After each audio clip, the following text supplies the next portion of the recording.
ማለት የሆነ ወንድ ነገር ነህ። ከዚህ ስራ ይልቅ ጂም ቤት ብትቀጠር አሪፍ ነበር። ምን ቤት? ምን አይነት ጣጣ ውስጥ ነው የገባነው? ይኸውልህ ሳም ዘርፌ ሀብቱን በሙሉ በስሟ ያደረገችበት የመኪናው ሊብሬ ካርታዎቹንም ሌሎችንም መረጃዎች ፈልገን በእጃችን ማድረግ ቤዛ እንድትሰማ ስላልፈለጉ ነው። ምን ነው የተፈጠረ ነገር አለ? ለጊዜው የተፈጠረ ነገር የለም፣ ግን ከዚህ በኋላ መፈጠሩ አይቀርም። የተወሰደበት ጊዜ አዎ የማህበራዊ ሚዲያ መነጋገር ሆኖ ነበር። ሰዎቹ ግን በምን ያታለሉት ይመስልሻል? ቀድሞ የመኪናው ሊብሬ በሌላ ሰው ስም አድርገውት ነበር። ይገርምሻል፣ ባለቤቱ ስም የሆነ ሰው የለም። ምን? አንተም ሱራፌል? ግን እኮ ይሄ ነገር ወንጀል ነው። ዝም ያረፈ እንኳን አይመስል ማትል መሰለሽ። ዝም በህልም ነው የሚሆነው አይደል? አይ ይሄኛው እንኳን በሆነ ያሻት ኧረ ምን ቦታኝ ሳሩ እንዴ! ያንቺን የመሰለ ውብ ገለባ የውበት እንዴት ነው ያንን ታጥቦ የተጨመቀ ጋቢ መሰለ ገለባ ነው። ኧረ ተይ ተይ ይችላል። ቤዛ እነ ሱራፌል ሀሳብ ቢያመጡም እሷ ግን ልትቀበለው አልቻለችም። የቤዛን ሀብትና ንብረት ለማስመለስ ሁሉም በየድርሻው እየጣረ ይገኛል። ነገር ግን የቤዛ ንብረት እንዴት አድርጎ ወደ ቤዛ እንደሚመለስ ሁሉም ግራ ተጋብተዋል። ቲጂ ሽብሩን ማልክ ሆነው እዚህ ቤት የመጣኸው ማለት ጀምራለች። ሽብሩም ይች ልጅ በቃ ነቅታብኛለች በማለት ከስራ ለወጣ ነው በማለት እንግዲህ ለሳሮን ነግሯታል። ሳሮን ግን አሁን የምትሰራልኝ ስራ አለ፣ ለ3 ቀን ቢያንስ መቀመጥ አለብህ እያለች ነው የምትገኘው። ቤዛና ሉላ እንግዲህ አብረው በነበሩበት ሰዓት ዶክተር ሮቤል መጥቶባቸው ነበረ። የባለፈው ፓርቲ ያለቀው የተፈጸመው ግን እጅግ ደስ በሚል ሁኔታ ነው። ሰላም ጤና ይስጥልኝ ውድና የተከበራችሁ ተመልካቾች እንዴት አላችሁ? እግዚአብሔር ይመስገን በጣም ደህና ነኝ። በያላችሁበት ሰላማችሁ ይብዛ። ለዚህ ቻናል አዲስ ከሆናችሁ ሰብስክራይብ በማድረግ ቤተሰብ ሁኑ፣ እንደሆነ ላይክ፣ ሼር በማድረግ አበረታቱኝ። ዛሬ ደግሞ ቤዛ ድራማ ክፍል 90 ይዤላችሁ መጥቻለሁ። እስከ ቪዲዮ ፍጻሜ ድረስ አብራችሁ ይቆዩ። እንግዲህ በባለፈው ፓርት ላይ ቤዛና ሉላ አብረው በሚያወሩበት ሰዓት ዶክተር ሮቤል መጥቶባቸው ነበረ። ያው ቤዛ ወደ ሽንት ቤት ስለሄደች ልክ ስትመለስ ስላየችው በዛው ትወጣለች። ሉላ እጅግ ነበረ የደነገጠችው። በቃ ግራ ገብቷት ነበረ። ነገር ግን ቤዛ በጓሮ በር ነኝ በማለት ቴክስት አደርጋላት። ቴክስቱን ባየ ሰዓት ባላንተም የሚያገኘን ሰው አገኝና እና በማለት ነበረ ተነስታ ተርበትብታ ተደናግጣ የሄደችው። ሮቤልም ምን ሆነች ነው እንደዚህ የተደናገጥሽው ብሎ ቢጠይቃትም እሷ ግን ምንም አልሆንኩም፣ የምጠበቀው ሰው ጠፍቶብኝ ነው። አይ ለምንም አልመጣሁም፣ በቃ ተደነጋግራ ብዙ ለማውራት አቅም አንሷት ነበረ። ሱራፌል ደግሞ ውጭ ላይ እየጠበቃቸው ነበረ። አጋጣሚ ቤዛን ያገኛታል። እንግዲህ መኪና ውስጥ ሆነው ሲያወሩ ነበረ። ሉላ አሁን ላይ ዶክተር ሮቤል ቤት ውሰደኝ በማለት ትጠይቀዋለች። ለምንድን ነው እዛ የምትሄጂው በማለት ጠይቋት ነበር። ሱራፌል አሁን እዚህ ስላገኘ ሄጄ ራት ምናምን አዘጋጅቼ ልጠብቀው እፈልጋለሁ፣ ቁልፍ እኔ ጋ አለ በማለት ትነግረዋለች። ለምን ይህን ነገር ግን አተውትም ሌላ መንገድ ለምን አንፈልግም በማለትም ሱራፌል ተናግሮ ነበረ። ቤዛ ይሄ ነገር አሁን በጥሩ ሁኔታ እየሄደልን ነው፣ ስለዚህ ማቋረጥ የለብንም ብላለች። ብዙ መስዋዕት ግን እየከፈልሽ ነው፣ በጣም የማመሰግነው ማለት ቤዛ ሉላን አመስግናታለች። ሉላም እንግዲህ ይህን ለራሴ ብዬ ሳይሆን ለህሊናዬ እረፍት ስል ነው የማደርገው፣ ለእናንተ ብቻ ጥቅም አይደለም ለራሴም ጥቅም ነው በማለት ትመልስላቸዋለች። ይህን ነገር እንዲያቆሙ ሱራፌል ቢናገርም ነገር ግን እነሱ አሁን መንገዳችንን ልታስቆመን አትችልም በማለት ነው መልስ የሰጡት። ሉላም ደግሞ ቆርጣለች። እስካሁን ከንፈሩን ስሜ እንዲሁም ደግሞ ያልተፈለገ ነገር ከሱ ጋር አድሬ በቃ ብዙ ነገር አድርጌ ይህን ነገር አሁን እንዲተው ትፈልጋለህ? በቃ የሱን ነገር ለእኔ ተውልኝ፣ ስለዚህ በፍቅር እቀርበዋለሁ፣ ሀሳብና ምኞቴን አሳካለሁ በማለት ነው ሉላ የተናገረችው።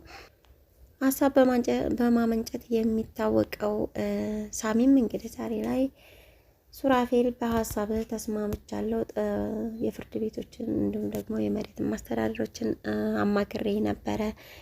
እናም አሁን የቤቱን ካርታና እንዲሁም ደግሞ ሁሉንም ፋይል የያዙትን ወረቀቶች ማግኘት አለብን በማለት ሱራፌል ለሳሚ ይነግረዋል። ሳሚም ይህን ነገር ተስማማህ፣ ችግር የለም፣ እኔ ቤት እንደማመጣው አታውቅም፣ ይሄን ለማምጣት ቀላል ነገር ነው፣ ሳሮን አለች በማለት ይነግረዋል።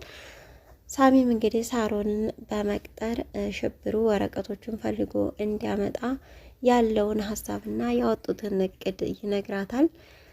ሳሮንም የሚሆን ከሆነ ችግር የለም የሽብሩን ነገር በእኔ ላይ ጣለው በማለት ነው እንግዲህ የተናገረችው። ሽብሩን ጋር ደውላ ነበረ። ያው ከቲጂ ጋር በሚያወራበት ሰዓት ነበር አጋጣሚ የደወለችው። ቲጂም እየተፈታተነችው ነው የምትገኘው። አንደኛ አሮጊቷ አሁን የሉላ አክስት ማለት ነው ሽብሩን ትፈልገዋለች፣ ወደ እሷ እንዲቀርብ እያደረገችው ነው።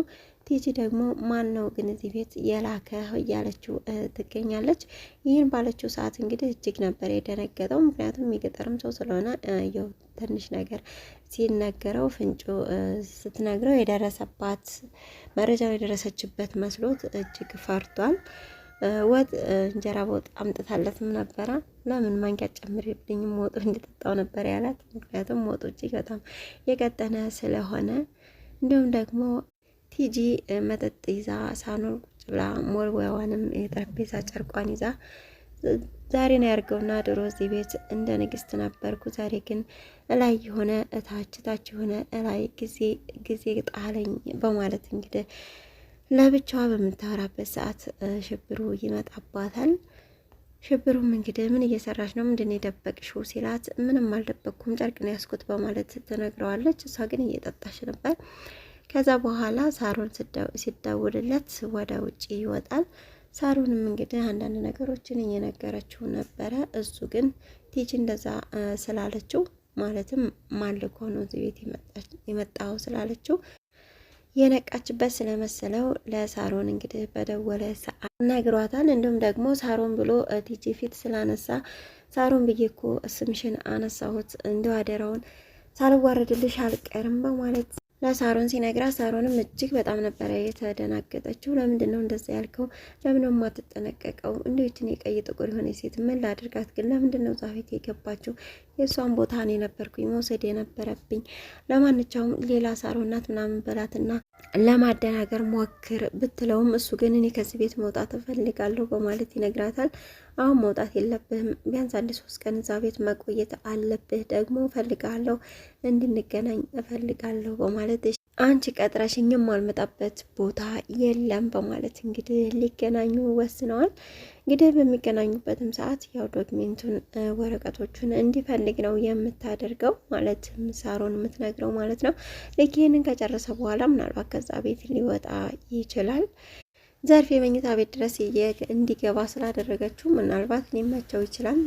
ነገር ግን ደግሞ ቲጂ ስላለች ሲፈልግ ብታገኘው ይዞ ሲወጣስ ብታገኘው አይታወቅም ምን እንደሚፈጠር። ቤዛም እንግዲህ ይህንን መረጃ ተሰማች በኋላ ይሄ ነገር በፍጹም አይሆንም እያለች ነው የምትገኘው።